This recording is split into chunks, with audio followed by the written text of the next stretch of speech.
i-boil ko muna yan bago ko i-isa.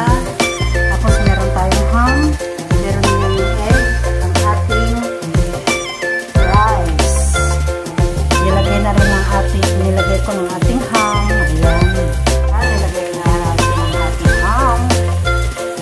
Kasunod na, pagkabisa, lagay natin ang ating rice at mga seasoning. Guys, ginaganyan dahil lalagay natin sa